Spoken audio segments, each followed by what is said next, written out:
Hi hello అందరికి నమస్తే. YSR Congress party అధికార ప్రతినిధి కారుమూరు వెంకటరెడ్డి గారిని మరి ఈ మధ్యకాలంలో అరెస్ట్ చేయడం జరిగింది. అరెస్ట్ అయినప్పటి నుంచి వైఎస్ జగన్మోహన్ రెడ్డి గారిని కలిసినప్పటి వరకు జరిగినటువంటి పరిణామాలు కానీ అనేక రకాల అంశాలకు సంబంధించి కొన్ని ఆసక్తికరమైనటువంటి విషయాలను కూడా మీ ముందుంచేటువంటి ప్రయత్నం చేస్తూ ఉన్నాం. సో మనతో పాటు అన్నగారు ఉన్నారు, అన్నతో మాట్లాడదాం.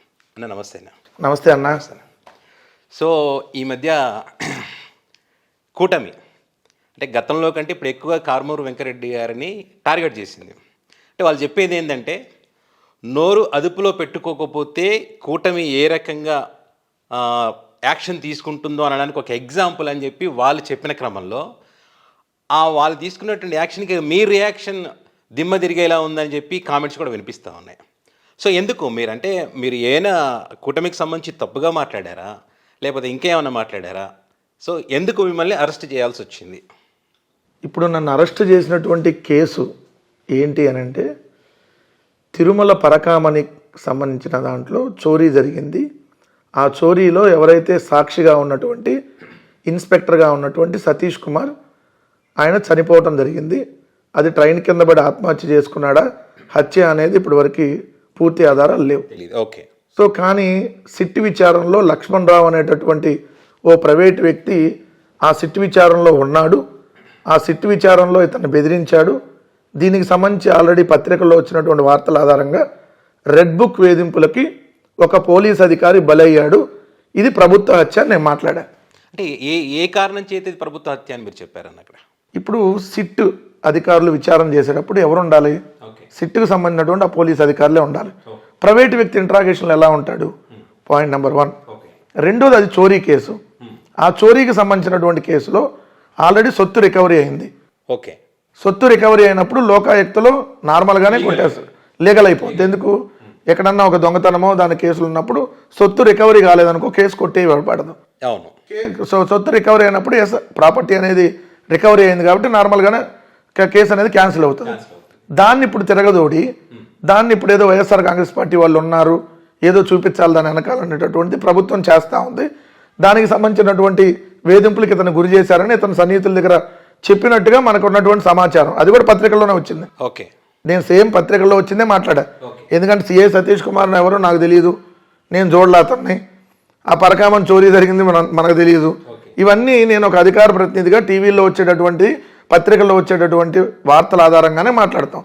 దాన్ని ప్రతిపక్షంగా నాకు క్వశ్చన్ చేయాల్సినటువంటి రైట్ ఉంది, అది నా బాధ్యత కూడా.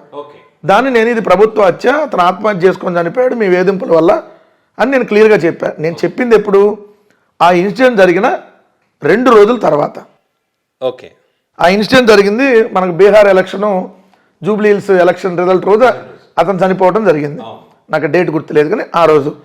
దాని తర్వాత రోజు సాయంత్రం నేను ఆ వీడియో చేసి నా సోషల్ మీడియా అకౌంట్లో పెట్టా. దాన్ని మా official pages, YSR Congress party social media పేజెస్లో కూడా అప్లోడ్ చేసుకోవడం జరిగింది వాళ్ళు. సో ఇది కేసు. దీంట్లో ప్రభుత్వ హత్య అని నేను మాట్లాడా కదా, ఇది ప్రభుత్వ హత్య అని నువ్వు ఎట్లా చెప్తావు? అందుకని నేను అరెస్ట్ చేస్తున్నావు. సో నేను అనేక సంవత్సరాలుగా డిబేట్లు చేస్తూ ఉంటా. ఒక్కో రోజు 4-5 డిబేట్లు చేసిన రోజులు కూడా ఉన్నాయి. దాదాపు అంతకుముందు 2 సంవత్సరాలు, గవర్నమెంట్లో ఉన్నప్పుడు 5 సంవత్సరాలు, ఇదో సంవత్సరన్నర, దాదాపు 8.5 సంవత్సరాల నుంచి నేను టీవీ డిబేట్లు మాట్లాడుతున్నా. అంతకుముందు ఇంకో 2 సంవత్సరాల నుంచి ఏదైతే యూట్యూబ్లో కానీ లేదా నా వాయిస్ కూడా వినిపిస్తాను. దాదాపు నాకు 9 సంవత్సరాల పైగా దీంట్లో నేను అనేక ఛానల్స్లో, లేదు పక్క రాష్ట్రాల్లో ఉన్నటువంటి డిబేట్లు కానీ, ఎందుకంటే తెలంగాణలో ఇవన్నీ చూసినప్పుడు ప్రభుత్వ హత్య అనేది number of times, number of parties మాట్లాడినటువంటి సందర్భాలు ఉన్నాయి. చాలా సందర్భాల్లో. ఇప్పుడు పక్క రాష్ట్రాల్లో కూడా ఏ ఇన్సిడెంట్, దేశంలో ఏ రాష్ట్రం తీసుకోండి, ఎక్కడైనా ప్రభుత్వం మీద అనుమానం ఉంటే ఇదిగో ప్రభుత్వ వేధింపుల వల్ల చనిపోయాడు, లేదుగో పలానా ప్రభుత్వమే ఇతను టార్గెట్ చేయడం వల్ల చనిపోయి, ఇలాంటి నెంబర్ ఆఫ్ ఉంటాయి. ఈ కూటమి 1000 సార్లు అని ఉంటుంది అనుకుంటే, కూటమి 1000 సార్లు వెళ్ళింది, పక్క రాష్ట్రాలు జరుగుతాయి. అసలు ఈ 75 సంవత్సరాల స్వాతంత్ర భారతదేశ చరిత్రలో political parties number of times use చేసేటువంటి వర్డ్ అది. దీంట్లో తప్పు ఎక్కడుంది? ఇందా మీరు అన్నారు నోరు అదుపులో పెట్టుకోవాలి, అందుకని మేము అరెస్ట్ చేసామని కూటమి వాళ్ళు అన్నారని.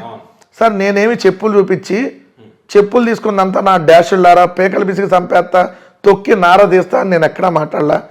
చంద్రబాబు నాయుడు మాట్లాడినట్టు అరే రాళ్ళు తీసుకుని కొట్టేయండి, చంపేయండి, ఈ భూతాన్ని భూస్థాపితం చేయండి అని నేను అనలా.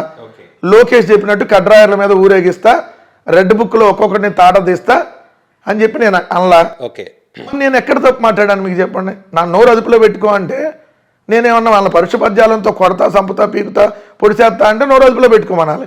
నేను ఒక పబ్లిక్ ప్లాట్ఫామ్, నేను ఒక అధికార ప్రతినిధిగా నా వాయిస్ని నాకున్నటువంటి సమాచారం ఆధారంగా నేను మాట్లాడతా.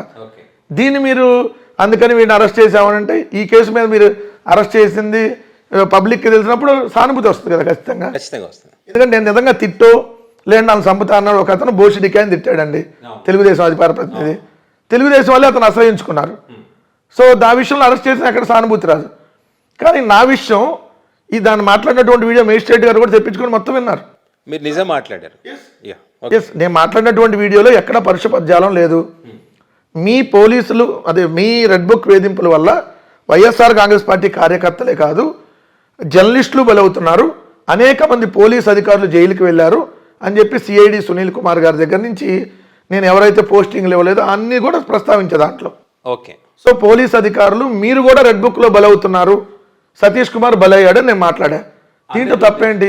జరుగుతున్న వాస్తవాలు నాకంటే ముందు ఈ ఇన్సిడెంట్ జరిగిన గంటల వ్యవధిలో 12:48 ఇదే TV5 ఛానల్లో మూర్తి అనేటటువంటి యాంకర్ అదే రోజు ఆ వ్యక్తి చనిపోయినటువంటి రోజే రిజల్ట్ నడుస్తూ ఉంది. ఒక పక్క ఆయన లేపేశారు ఇతనని చెప్పాడు. హెడ్డింగ్లు కూడా మీకు తమ్నెల్స్ కూడా ఉంటాయి. ఇప్పుడు చూడండి, సిఐ సతీష్ కుమార్ని లేపేశారు అన్నాడు. ఎలా చెప్పాడని లేపేశారని? ఎఫ్ఐఆర్ కాల, అప్పటికి పోస్ట్ మార్టం రిపోర్ట్ రాలా, అసలు ఎఫ్ఐఆర్ కాల. ఇంకా ఎఫ్ఐఆర్ కాకుండా పోస్ట్ మార్టం రిపోర్ట్ రాకుండా లేపేశారని ఎలా చెప్పారు? సాయంత్రం వాళ్ళ ఛానల్లో కూర్చొని దీనికి కరుణాకర్ రెడ్డి గారు ఉన్నారు, వీళ్ళు కలిపి లేపేశారు, ఇలా మాట్లాడుతూ అధికార ప్రతినిధి, తెలుగుదేశం అధికార ప్రతినిధులు మాట్లాడారు డిబేట్లో. ఇది వైఎస్ఆర్సీపీ వాళ్ళు చేయించారు అన్నట్టుగా. మరి ముందు వాళ్ళని కదా తీసుకెళ్ళి అరెస్ట్ చేయాల్సింది. నేను ఇవన్నీ చెప్పాను సిఐ వచ్చినప్పుడు. సో ఇది జరిగినటువంటి కేసుకు సంబంధించి ఫైనల్ ఇప్పుడు ఎక్కడి దాకా వచ్చిందంటే అధికార ప్రతినిధులను అరెస్ట్ చేసేదాకా వచ్చిందంట. అంటే జనరల్గా మీరు అన్నట్టు మాట్లాడతారు, అన్ని అంశాలను ప్రస్తావిస్తారు. సో ఆ రోజు ఏంటంటే ఇప్పుడు పోలీస్ అధికారులు మీకు వస్తున్న సంగతి తెలుసా? పోలీసుల లెక్క నుంచి నాకు ఒక 10 నిమిషాల ముందు వాళ్ళేనేమో అని నాకు అనుమానం కలిగింది. ఎట్లా అంటే ఇప్పుడు గేటెడ్ కమ్యూనిటీ నేను ఉండేది, ఇప్పుడు మీరు మా ఇంట్లోనే ఇంటర్వ్యూ చేస్తున్నారు, ఇది అందరికీ తెలుసు. ఇప్పుడు మెరీనా స్కైస్ ఇది అన్నారు, టీవీలో కూడా చూపించారు. సేమ్ ఇదే ఇంట్లో, ఇది నా రెంటెడ్ ఇల్లు. సో నేను ఇంట్లోనే ఉంటున్నా, దాదాపుగా 3 సంవత్సరాల నుంచి ఇదే ఇంట్లో ఉంటున్నాను. నేను గవర్నమెంట్లో ఉన్నప్పుడు కూడా ఇదే ఇంట్లో ఉన్నాను. సో ఈ 3 సంవత్సరాలు నేను ఇంట్లో ఉన్నాను. వాళ్ళు ఉదయం పూట సేమ్ నేను ఎక్కడెక్కడ కూర్చొని మీకు ఇంటర్వ్యూ చేస్తున్నాను, సేమ్ పొజిషన్లో నేను కూర్చోన్నా. మార్నింగ్ కూర్చొని నేను రోజు ఆ 2 పత్రికల మీద, 2 ఈనాడు ఆంధ్రజ్యోతి దినపత్రికల మీద నేను వీడియోలు చేస్తాను. వాళ్ళు చేసేటటువంటి దుష్ప్రచారాన్ని ఖండిస్తూ నేను వీడియోలు చేస్తాను. చేస్తున్నటువంటి దాంట్లో నేను మార్నింగ్ 7:30 ఆ టైము ఇక్కడే కూర్చోన్నా, 7:20, 7:30 ఆ టైంలో. సో ఇంకా పాప ఆ రోజు హెల్త్ బాగోకపోతే స్కూల్కి పంపించద్దు అనుకున్నాం. మార్నింగ్ లేవగానే కొంచెం ఫీవర్ ఉంటే నాకు 7:20 అప్పుడు అప్రూవల్ వచ్చింది, గేట్ దగ్గర నుంచి అప్రూవల్. నా ఫోన్లు ఆన్ అయ్యే ఉన్నాయి, నా 2 ఫోన్లు ఆన్ అయ్యే ఉన్నాయి. బట్ నాకు ఎవరు వస్తున్నటువంటి సమాచారం లేదు. గేట్ దగ్గరికి వచ్చి నా ఫ్లాట్ నెంబర్కి అప్రూవల్ ఇచ్చారు సెక్యూరిటీ. అతని పేరు హనుమాన్ అనే పేరు వచ్చింది. సో ఫోన్ నెంబర్ చూశాను నేను, నా దగ్గర సేవ్ అయిన నెంబర్ కాదు. ఆ ఫోటో నేను చూసాను, నాకు వస్తుంది యాప్లో, అప్నా కాంప్లెక్స్ అనే యాప్లో ఉంటుంది. నాకు అది చూస్తే ఇది ఎవరో తెలియదు మనకి. అయినా ఒక్కోసారి ఫ్లాట్ నెంబరు టవర్ నెంబర్లో కూడా తప్పు చెబుతాను. నేను ఉండేది టవర్ 1, టవర్ 2కి అప్రూవల్ ఇవ్వబోయి ఇక్కడ కూడా వస్తుంది అని చెప్పి నేను ఎవరో అని చెప్పి రిజెక్ట్ చేశాను. మనకు తెలియని అన్నోన్ పర్సన్ కదా, మనం ఎవరు రమ్మనలేదు కదా. సో రిజెక్ట్ చేశాను. రిజెక్ట్ చేసి నా పని నేను చేసుకుంటున్నా. నేను అంతగా థింక్ చేయలే, ఎందుకు ఒకసారి రాంగ్ వస్తాయి, ఒకసారి ఫ్లాట్ నెంబర్లు తప్పు వస్తాయి. బ్లింకిట్, స్విగ్గీ వాళ్ళు కూడా ఒకసారి ఫ్లాట్ నెంబర్ ఒకటి చెప్పు అట్లా వస్తే మనం డిక్లైన్ చేస్తే మళ్ళీ వాళ్ళు ఫోన్లు చేసి చెక్ చేసుకుంటారు. సో నాకు ఏ ఫోన్లు కూడా రాలేదు, నేను అలానే దాన్ని పట్టించుకోలేదు. పైగా మీరు తప్పు చేయలేదు, మీకోసం పోలీసులు వస్తారని ఆలోచన సరే నాకు ఏమి గెస్సింగ్ లేదు. 2 నెక్స్ట్ ఒక 10 minutes గ్యాప్లో 7:30 ఆ టైంలో మళ్ళీ సేమ్ అప్రూవల్ వచ్చింది. సేమ్ మనిషి, ఆ మనిషి మనకు కనపడతాడు ఇక్కడ దీంట్లో. సో అది నేను ఏం చేశానంటే ఇదేందా ఇందాక మనం రిజెక్ట్ చేసాం, మళ్ళీ 10 నిమిషాలు అక్కడే వెయిట్ చేసి మళ్ళీ కొట్టారు వీళ్ళు అని చెప్పి మనకు ఎవరు ఫోన్లు చేయాలి. 2 ఫోన్లు ఆన్లోనే ఉన్నాయి. మా ఫోన్ ఆన్లోనే ఉన్నాయి, మిస్సెస్ ఫోన్, నా ఫోన్ ఆన్లోనే ఉన్నాయి, ఎవరు ఫోన్ చేయాల. నేనేం చేశానంటే మళ్ళీ రిజెక్ట్ చేసి ఆ నెంబర్ ఈ నెంబర్ వేరు ఉన్నాయి. మనిషి ఒకళ్ళే, ఫోన్ నెంబర్లు 2 ఉన్నాయి. సరే ఎవరో చెక్ చేద్దామని క్యూరియాసిటీ అనుకోండి, దాంతో ఎవరు వచ్చారో ఏంటి అని దాంతో నేను ఇదేంటి ట్రూ కాలర్ ఉంటుంది కదా యాప్, ఆ ట్రూ కాలర్లో 2 నెంబర్లు నేను చెక్ చేశాను. ఒకటి హనుమాన్ అని వచ్చింది, ఇంకో పేరు ఏదో వచ్చిందో నాకు అది గుర్తులేదు. బ్రాకెట్లో పీసీ అని వచ్చింది. పీసీ అంటే ఐ థింక్ పోలీస్ కానిస్టేబులా అని నేను అనుకున్నా మనసులో. అనుకొని సరే అయినా అన్నోన్ పర్సన్లు వచ్చి 10 నిమిషాలు అక్కడే వెయిట్ చేసి గేట్ దగ్గర మళ్ళీ అప్రూవల్ ఇచ్చారు, రెండోసారి నేను రిజెక్ట్ చేసిన అని ఫోన్ కొట్టా. ఆ 2 నెంబర్లకి ఇది ఈ ఫోన్ నుంచి ఫోన్ కొట్టా. నా మెయిన్ నెంబర్ ఇదే. దీని నుంచి నేను ఫోన్ కొడితే ఇద్దరు లిఫ్ట్ చేయాల. 2 నెంబర్లు నేను ఒక్కొక్కరికి 2 సార్లు కొట్టా, లిఫ్ట్ చేయాల. సరే లిఫ్ట్ చేయలేదా అని నేను లైట్ తీసుకొని మా కమ్యూనిటీ వాళ్ళకి కూడా ఇన్ఫార్మ్ చేశాను. ఎవరో ఇట్లా గేట్ దగ్గరకు వచ్చి అంతసేపు వెయిట్ చేస్తున్నారు, నిజంగా ఎవరన్నా నా కోసం కలవడానికి వచ్చో ఉండి నెంబర్ లేకో పలానా అడ్రస్ తెలుసుకొని వస్తే సో దాన్ని రావచ్చు కదా దాంట్లో అని నేను 2 సార్లు ట్రై చేసి ఎత్తలో మా కమ్యూనిటీ వాళ్ళకి ఇన్ఫార్మ్ కూడా చేశాను. అది నా బాధ్యత కూడా ఇన్ఫార్మ్ చేయాల్సిందే. ఇన్ఫార్మ్ చేసి ఇట్లానే ఇప్పుడు ఇట్లా మీరు కూర్చున్న దగ్గర నుంచి అలా నడుచుకుంటా స్నానం చేసి ఈ వీడియోలు చేద్దాం, అప్పుడు పేపర్లు చదివేసా, వీడియోలు చేద్దామని అలా వెళ్తుంటే అక్కడ కిచెన్లో నుంచి సో వాళ్ళు వస్తున్నారు, నాకు కనపడ్డారు. నన్ను చూసారు లేదు వాళ్ళు తెలియదు, నేనైతే వాళ్ళు నడుచుకుంటూ వస్తున్నారు, కనపడ్డారు నాకు. అంతమంది గుంపుగా వస్తున్నారు. గుంపుగా అంటే ఇద్దరు మా కమ్యూనిటీకి సంబంధించినటువంటి సెక్యూరిటీ వాళ్ళు 5గురు, 4 కానిస్టేబుల్ పైకి వచ్చారు, సిఐ పైకి వచ్చాడు. మొత్తం వాళ్ళు వచ్చింది 5గురు కానిస్టేబుల్, ఒక సిఐ, ఒక డ్రైవర్, మొత్తం 7గురు వచ్చారు. ఇన్నోవాలో 7గురు వచ్చారు. సో వాళ్ళు పైకి వచ్చింది మాత్రం 5గురు, సిఐ ప్లస్ 4 కానిస్టేబుల్. నేను టీ షర్ట్ షార్ట్ మీద ఉన్నా. సో అప్పుడే స్నానం చేద్దామని అనుకుని వెళ్ళబోతున్నా కదా, సరే వాళ్ళు వచ్చారు. వస్తుంటే బెల్లు కొట్టారు. ఈలోపు నేను బెడ్రూమ్లోకి వెళ్ళి డ్రెస్ చేంజ్ చేసుకుని అంటే ప్యాంట్ వేసుకొని వచ్చేలోపు మళ్ళీ ఇంకోసారి బెల్లు కొట్టారు. 2వ బెల్లికి నేను తీసా. సేమ్ ఎక్కడే నిలబడ్డా అలా డోరు తీశారు. తీయగానే వెంకటరెడ్డి అన్నాడు. అవును నేనే అన్నాను. నేను ఇన్స్పెక్టర్ని తాడిపత్రి నుంచి వచ్చాను అన్నాడు. రండి అన్న. సేమ్ మీరు కూర్చున్న ప్లేస్లోనే కూర్చున్నాడు, నేను ఇక్కడే కూర్చున్నా. మీ వెనకాల 2 కానిస్టేబుల్ నిలబడ్డారు, మీరు కూర్చున్న పొజిషన్కి వెనక డోర్ దగ్గర. ఒక 2 కానిస్టేబుల్ బయట ఉన్నారు. సో నేను ఇంట్లోకి వాళ్ళని రమ్మన్నా కాబట్టి మా సెక్యూరిటీ కూడా అక్కడ బయట వెయిట్ చేస్తున్నారు 2. ఈ గేటెడ్ కమ్యూనిటీలో ఎలా ఉంటుంది రూల్ అంటే సెక్యూరిటీ వాళ్ళకి ఇన్ఫామ్ చేయకుండా ఎవరిని లోపలికి రారు. బట్ వాళ్ళు పోలీస్ అని చెప్పి ఐడి కార్డు చూపిస్తే ఐడి కార్డు చూపించగానే వాళ్ళు పంపించారు డైరెక్ట్గా. వీళ్ళు ఒక సెక్యూరిటీ వాళ్ళు వెంట పెట్టుకొని తీసుకొని వస్తారు ఫ్లాట్కి. తీసుకొని సార్ సో పోలీసులు అని చెప్పి వచ్చారు, సో ఐడి కార్డు చూపించారు, మేము తీసుకొని వచ్చామని చెప్తారు. సో నాకు అంత అవకాశం కూడా లేదు. వాళ్ళు డైరెక్ట్గా డోర్ దిగానే ఇన్స్పెక్టర్ అంటే నేనే రమ్మన్నా. మనకి ఏముంటుంది పొలిటికల్లో ఉండే వాళ్ళకి ఇన్స్పెక్టర్లు, డిఎస్పీలు, ఎస్పీలు వాళ్ళని చూసి మనమేమి ఇది ఉంటుంది కదా, ఎవరితోనైనా మనం ఫేస్ చేయగలం, మాట్లాడగలం, ఇవన్నీ ఉంటాయి కాబట్టి మనకు పొలిటికల్ లైఫ్లో అలవాటైన ఇదే కాబట్టి. సో రమ్మన్నా, వచ్చారు.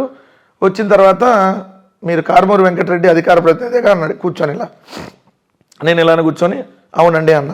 ఈలో మా మిస్సెస్ని వాటర్ అది ఇమ్మని కూడా చెప్పాను. అనగానే ఈ వీడియోలో మాట్లాడింది మీరే అన్న. ఆయన మొబైల్లో ఒక వీడియో చూపించాడు. ఆ వీడియో ఇదే ఇంట్లో కూర్చొని ఇక్కడ మీ కెమెరా పెట్టిన దగ్గర కూర్చొని నేను చేసి నేను సోషల్ మీడియా ప్లాట్ఫామ్లో అప్లోడ్ చేశాను. దాని తర్వాత మా పేజెస్లో అన్నింటిలో వేసుకున్నాను. ఇది ఆ వీడియో మీదేనా అనగానే అవును నేనే మాట్లాడా అని చెప్పా. మీ మీద కేసు ఫైల్ అయింది తాడిపత్రిలో. సో ఈ పరకామణికి దాంట్లో ఇది మీరు ప్రభుత్వ హత్య అని మాట్లాడారు. సో దీని మీద మీ స్టేట్మెంట్ రికార్డ్ చేసుకోవడానికి వచ్చామని చెప్పాడు. అనగానే ఓకే అండి ఇస్తాను నేను స్టేట్మెంట్ అన్నాక నా మొబైల్ ఒకటి ఇప్పుడు మాట్లాడే మొబైల్ ఇక్కడ ఉంది, మా మిస్సెస్ మొబైల్ కూడా ఇక్కడే ఛార్జింగ్ పెట్టున్నా. సో ఈ 2 మొబైల్స్ ఇక్కడ ఆయన కనపడ్డాయి. ఈ మొబైల్స్ ఇక్కడ పెట్టండి, ఏం ఫోటోలు కానీ వీడియోలు కానీ ఎక్కడ తీయటానికి వీల్లేదు, మేము ఓన్లీ స్టేట్మెంట్ రికార్డ్ చేసుకుని వెళ్తాం, మీడియాలో ఇది రాకూడదు అన్నాడు. సో నేను కోఆపరేట్ చేశా. ఫోన్ ఆయన దగ్గరే పెట్టుకున్నాడు. 2 కానిస్టేబుల్ అక్కడ నిలబడ్డారు. ఈలో ఫోన్ ఆయనకి ఉన్నాడు. వాళ్ళ మిస్సెస్, పాప, ఇంకెవరో లేరు, కలిసాము. అవతల ఏమడుగుతున్నారని నాకు గెస్సింగ్ అర్థమైపోయింది. సో వెంకటరెడ్డి అనేవాళ్ళు ఉన్నాడా, ఉంటే ఇంక ఇంట్లో ఎవరెవరు ఉన్నారు, సో మీరు వచ్చే ముందు ఇంకెవరన్నా జనాలు అందరూ పోగాయారా, లేదు ఏం లేదు. సో అన్నాక స్టేట్మెంట్ రికార్డ్ చేసుకోవడానికి కానిస్టేబుల్ రమ్మన్నాడు. మీరు కూర్చున్న ప్లేస్కి సిఐ ఇటు జరిగాడు, మళ్ళీ మీరు కూర్చున్న ప్లేస్కి సోఫాలోనే సో మీరు కానిస్టేబుల్ పక్కనే కూర్చొని రికార్డ్ చేసుకుంటానికి రాసుకుంటున్నారు మొత్తం. మీరు ఏ ఆధారాలతో మాట్లాడారంటే నేను మాట్లాడా, ముందు రోజు నాకంటే వీళ్ళందరూ మాట్లాడారు, వైసీపీ వాళ్ళు చేయించారని చెప్పి ప్రభుత్వంలో ఉన్నటువంటి అధికార పార్టీ వాళ్ళు వాళ్ళ ఛానల్స్ మాట్లాడిని. సో వాళ్ళు అయితే గొడ్డల పోటు 4 ఏట్లు పడ్డాయి, 5 ఏట్లు పడ్డాయి అని కూడా చెప్పారు. నేను ఎక్కడెక్కడ చంద్రబాబు నాయుడు చంపించాడు, లోకేష్ చంపించాడు అలా రెడ్ బుక్ వేధింపుల వల్ల అతను ఆత్మహత్య చేసుకున్నాడు అనేది నేను చెప్పా. నేను దానికి కట్టుబడే ఉన్నా. నేను ఒక అధికార ప్రతినిధిగా నేను మాట్లాడిన దానికి ఆధారాలు లేకుండానో ఏదో పత్రికలో ఆధారమో పలానా వాళ్ళు మాట్లాడిన ఆధారాలతోనే నేను మాట్లాడతా అని క్లియర్గా చెప్పా. ఈలో మళ్ళీ ఫోన్లు ఎక్కడి నుంచి బయటికి వెళ్తున్నాడు అంటే డోర్ తీసే ఉంది, ఓపెన్ చేసి ఉంది, బయట నిలబడి ఉన్నారు కదా. సార్ సార్ సార్ అని మాట్లాడుతున్నాడు. అది డిఎస్పీయా ఎస్పీయా నాకు అయితే ఐడియా లేదు. సార్ అంటున్నాడు, అన్నీ చెబుతున్నాడు, వాళ్ళు ఏదో చెబుతున్నారు ఈయనకి. సో అంతా నడుస్తుంది. మళ్ళీ వచ్చాడు, స్టేట్మెంట్ రికార్డు మధ్యలో మళ్ళీ చెబుతున్నాడు, రాసుకుంటాడు. అంటే పూర్తి అవ్వకముందే ఆ ఒక పేజీ రాసుకునేటటువంటి స్టేట్మెంట్ పూర్తి కాకుండానే 3-4 సార్లు వేసి బయటికి వెళ్ళాడు. చేసిన తర్వాత అయిపోయింది. నా దగ్గర ఇంకా సంతకం తీసుకోవాలా, నేను చెప్పాల్సిన మొత్తం అయిపోయింది. అయిపోయిన తర్వాత బయటికి వెళ్ళి వచ్చాడండి సిఐ. అక్కడే బయట ఫోన్ మాట్లాడి లోపలికి రాగానే కూర్చున్నాడు. నేనైతే ఇక్కడే కూర్చోన్నా. మిమ్మల్ని స్టేట్మెంట్ రికార్డ్ చేయడానికి తాడిపత్రి తీసుకొని వెళ్ళాలి అన్నాడు. నేను అప్పుడు దాకా అతను చాలా రెస్పెక్ట్గానే మాట్లాడాడు. మనం అది మాట్లాడా, ఫోన్లు కూడా ఇచ్చా. మీరు నాకు చెప్పింది ఏంటి, మీరు ఇప్పుడు మాట్లాడుతుంది ఏంటి అన్న. ఏం చెప్పామండి మేము, మీరు స్టేట్మెంట్ రికార్డ్ చేసుకోవడానికి వచ్చామన్నారు, ఇప్పుడు నన్ను రమ్మంటున్నారు. అసలు మీరు నాకు ఏ కేసో చెప్పలా, ఈ వీడియో మీద కేసు అన్నారు. పెట్టినోడు ఎవడో నాకు తెలియదు, ఏ సెక్షన్లు పెట్టారో నాకు తెలియదు. మీరు కనీసం నోటీస్ ఇవ్వట్లా నా దగ్గరకు వచ్చి మీరు రమ్మంటున్నారు. నేను ఎట్లా వస్తా రమ్మనంగానే? ఇవాళ కాతే రేపు వస్తా, రేపు కాతే ఎల్లుండి రావాలి. నేను ఆడికి పారిపోయేవాడిని కాదు. 10 నిమిషాల క్రితం మీరు వస్తున్నారని తెలుసు నాకు. నేను గెస్సింగ్ చేశా. పీసీ అంటే పోలీస్ కానిస్టేబుల్ అనేది నేను గెస్ట్ చేశా. అయినా మీరు వస్తున్న నా కారిడార్లో కనపడింది. అయినా నేనే మిమ్మల్ని బయట 1/2 గంట అరగంట నిలబెట్టలా. నేను 1/2 గంట అరగంట బయట నిలబెట్టి అందరికి ఫోన్లు చేసి పలానా వాళ్ళు పోలీసులు వచ్చారు మా ఇంటి బయట ఉన్నారంటే ఈ పాటికి మా వాళ్ళందరూ వచ్చేసి కమ్ముకుంటారు. ఇక్కడ మా అపార్ట్మెంట్లోనే నాకు 20 మంది ఫ్లాట్లు మా బంధువులే ఉన్నాయి, అందరు ఎక్కడికే వస్తారు. కానీ నేను ఎక్కడ అలా చేయలా, కోఆపరేట్ చేసేందుకు నేనేం పారిపోయేవాడిని కాదు, ఇంకోటి కాదు అని చెప్పినాక లేదండి మిమ్మల్ని ఏం ఇబ్బంది ఏం లేదు, ఇవి బెయిలబుల్ సెక్షన్లే, సో మిమ్మల్ని మీకేం ఇబ్బంది ఉండదు, మీ స్టేట్మెంట్ రికార్డ్ చేసుకోండి, అక్కడికి రమ్మంటున్నారు అధికారులు, మా పై ఆఫీసులు అక్కడ తీసుకురమ్మన్నారు అన్నాడు. సరే వస్తా, ఈరోజు నాకు నోటీస్ ఇచ్చాలండి, రేపు ఉదయం 10 గంటలకు వస్తా అని చెప్పా. లేదు అట్లా కాదండి ఈ పూట వెళ్దాము అన్నాడు. నేను మీరు వెళ్దామంటున్నా, నేను వస్తానికి రెడీ అంటున్నా, ఒక్కరోజు కూడా మీరు గ్యాప్ ఇవ్వకపోతే ఎట్లా? నేను మా వాళ్ళందరికీ ఇన్ఫార్మ్ చేసుకోవాలి కదా. నేను పార్టీలో అధికార ప్రతినిధిగా ఉంటే మా పార్టీ అధినాయకత్వంలో ఉన్నటువంటి వాళ్ళు నేను ఇన్ఫార్మ్ చేయాలి. ఎందుకంటే నేనే ఇప్పుడు మీరు నాకు పలానా పొలిటికల్ కేసులో తీసుకెళ్తున్నారు నన్ను అని చెప్తే లేదు మీరు అందుకనే ఫోన్లు కూడా తీసుకుంది. ఫోన్లు 2 చేతిలో పట్టుకున్నాడు. ఆయన ఫోన్ సిఐ ఫోన్ ఒకటి, మా 2 ఫోన్లు, నాది మా మిస్సెస్ది. మీరు రావాల్సిందే అన్నాడు. సరే వస్తానండి అన్నాక సరే ఒక జత బట్టలు తీసుకోండి అన్నాడు. సో నేను వెళ్ళి బ్యాగ్లో బట్టలు పెట్టేసుకొని బయటకు వచ్చాను. వచ్చినాక మా మిస్సెస్ ఫోన్ కూడా ఆయన చేతిలో పట్టుకొని వెళ్తున్నాడు. సేమ్ ఇక్కడే ఆర్గ్యూ జరిగింది కూడా. మా మిస్సెస్ ఫోన్ మీరు ఎందుకు తీసుకెళ్తున్నారు, నా ఫోన్ తీసుకోండి. మా మిస్సెస్ ఫోన్తో ఏం పని మీకంటే అందరికి ఇన్ఫార్మ్ చేస్తారు, మళ్ళీ మీరు మీడియాలో ఎక్కడ మీ ఫోటో రాకూడదు తీసుకెళ్ళినట్టు అన్నాడు. మిమ్మల్ని అరెస్ట్ చేస్తే ఏదో కేసులో మీ ఆవిడ ఫోన్ కూడా ఎట్టానే తీసుకొని వెళ్ళి మీ అమ్మా నాన్నకి, మీ బంధువులకి, మీ అత్తామామలకి ఎవరికి ఇన్ఫార్మ్ చేయొద్దు, నువ్వు ఇంట్లోనే కూర్చో అని అంటే ఇది ఎక్కడ రూల్ ఉంటుందా? నన్ను రమ్మన్నారు, నేను వస్తానన్నా. సో మీరు ఫోన్ ఇస్తే నేను వస్తా, ఏదైనా మా మిస్సెస్ ఫోన్ ఇచ్చేయండి, నా ఫోన్ మీ దగ్గర పెట్టుకోండి, నేను వస్తా. నేను ఎక్కడికి పారిపోయేవాడిని కాదు.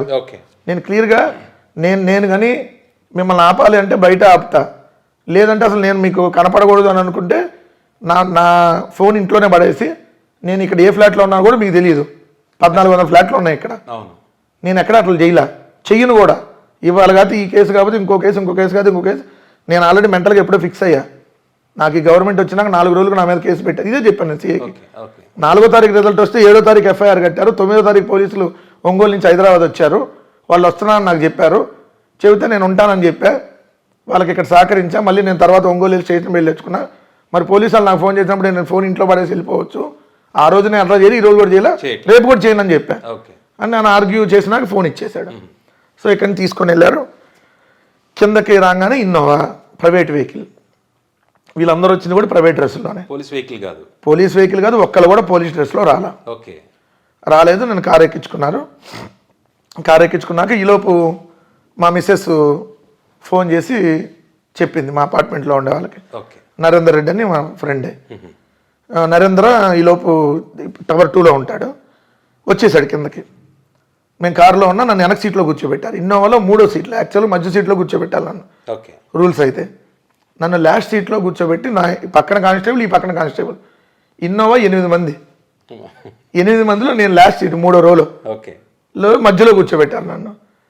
సరే నేను ఏం కూడా ఆర్గ్యూ చేయాలి, నన్ను ఎక్కడ ఎందుకు కూర్చోబెడతాను అక్కడ, అందుకని నాతో వాళ్ళు ఏమి రూడ్గా బిహేవ్ చేయాల. సో నేను కూడా అందుకని కోఆపరేషన్ చేశాను. ఓకే. మా నరేంద్ర ఆ వెహికల్ కనిపెట్టి కొట్టాడు వెహికల్ని. ఓకే. వెహికల్ క్రాస్ అవుతుంటే వెహికల్ని కొట్టాడు ఆపమని.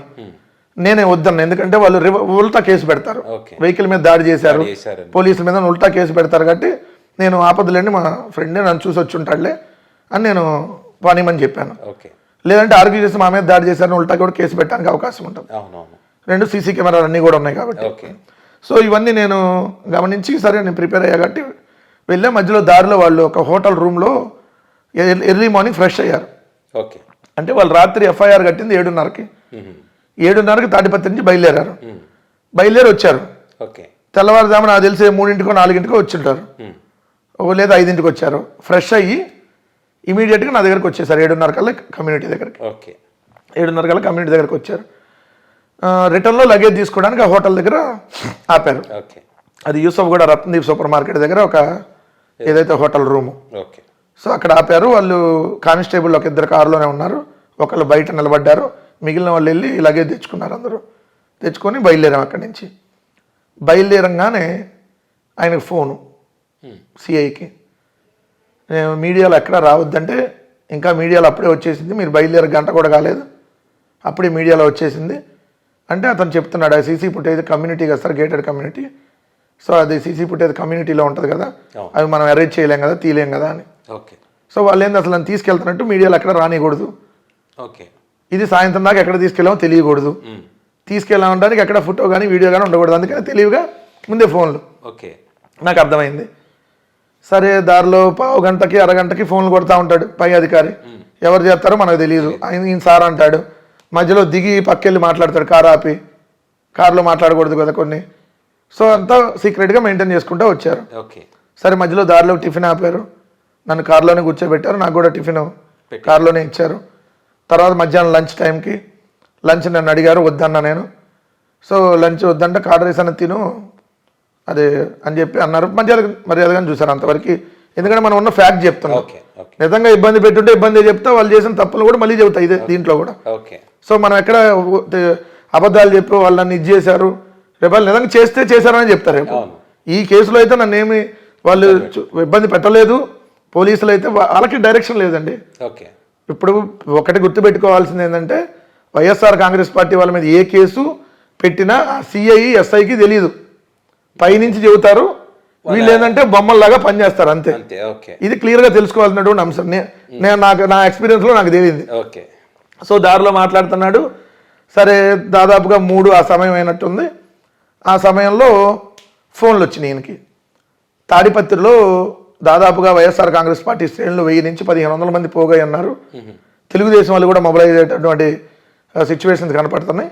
సో మీరు తాడిపత్రి తీసుకెళ్ళొద్దు అని. సో నన్ను తీసుకెళ్లాల్సింది తాడిపత్రి. వీళ్ళు ఏం చేశారు, రూట్ తిప్పారు. లెఫ్ట్కి వెళ్తే తాడిపత్రి హైవే నుంచి గుత్తి దగ్గర బెంగళూరు హైవేలో లెఫ్ట్కి పోతే మనం తాడిపత్రి వెళ్తాం, రైట్కి పోతే గుంతకల్లు బళ్ళారి హుబ్లీ సైడ్ పోతాం. నన్ను అక్కడ రైట్ సైడ్ తిప్పారు. తిప్పిన తర్వాత నాకు డౌట్ వచ్చింది, లెఫ్ట్గా తాడిపత్రి ఇటు తీసుకెళ్తున్నారు ఏంటని. సో ఇటు ముందుకు తీసుకెళ్ళి బళ్ళారి హుబ్లీ అని బోర్డులు కనపడుతుంది. కొంచెం ముందుకెళ్ళి లెఫ్ట్ తిరిగితే గుంతకల్లు ఉన్నదో ఆ రూట్లో నన్ను తిప్పారు. నేను సిఐ గారిని అడిగాను, కారులో ముందు సీట్లో ఆయన ఉన్నాడు, జర్నీ చేస్తానన్నా, సార్ నన్ను యాడ్ తీసుకెళ్తున్నారు, కనీసం మా మిస్సెస్ కన్నా ఇన్ఫార్మ్ చేయాలి, మీరు నోటీస్ ఇవ్వకుండా తీసుకొని వచ్చారు, ఎఫ్ఐఆర్ లేకుండా తీసుకొని వచ్చారు, మీరు తాడిపత్రి పోలీసులో ఎంతకి అవునా కాదా, మీరు తాడిపత్రి పోలీసులు అయితే తాడిపత్రి రూట్లో కానీ ఈ రూట్లో ఎందుకు తీసుకెళ్తున్నారు అని అన్నాక కొంచెం దూరం వెళ్ళగా నాకు గుంతకల్ అనేది ఐడియా వచ్చి, మీరు గుంతకల్ తీసుకెళ్తున్నారు అనేది నాకు ఐడియా వచ్చింది, కనీసం మా వాళ్ళకి ఇన్ఫార్మ్ చేయాలి, మా లాయర్లు రావాలి కదా అని. అంటే ఏం లేదు, మిమ్మల్ని దగ్గర స్టేట్మెంట్ తీసుకొని పంపించేస్తాం, ఇవన్నీ మళ్ళీ మీ వాళ్ళందరికీ తెలిస్తే మళ్ళీ అందరూ పోగలుగుతారు అని చెప్పాడు. చెప్తే నేను కోఆపరేట్ చేశాను. గుంతకల్ తీసుకెళ్లారు. డిఎస్పీ ఆఫీస్లో రూమ్లో నన్ను కూర్చోబెట్టారు. సిఐ విచారణకి స్టార్ట్ చేశాడు. క్వశ్చన్ నెంబర్ 1 వాళ్ళు ఇచ్చిందే, క్వశ్చన్ నెంబర్ 2 వాళ్ళు ఇచ్చిందే, పై అధికారులు. ఏ క్వశ్చన్లు అడగాలో కూడా మొత్తం పై అధికారులే. ఓకే మొబైల్లో నుంచి చూసి అడుగుతున్నాడు. ఓకే ఎందుకంటే మొబైల్లో నా ఇచ్చిన స్టేట్మెంట్ కాపీ ఓకే ఈ రెండు చూసి అడుగుతున్నాడు. ఓకే సో వాళ్ళు అడిగిన క్వశ్చన్ అంటే నేను సమాధానం చెప్పాను. ఈలో పై అధికారులు ఫోను ఈ మొత్తం వాళ్ళకి పంపించాడు. ఆయన మొత్తం విచారం జరిగింది మొత్తం ఆయనకు పంపించాడు. అప్పుడు దాకా కూడా నన్ను మేజిస్ట్రేట్ ముందుకు తీసుకెళ్తారన్న విషయం సిఐకి తెలియదు.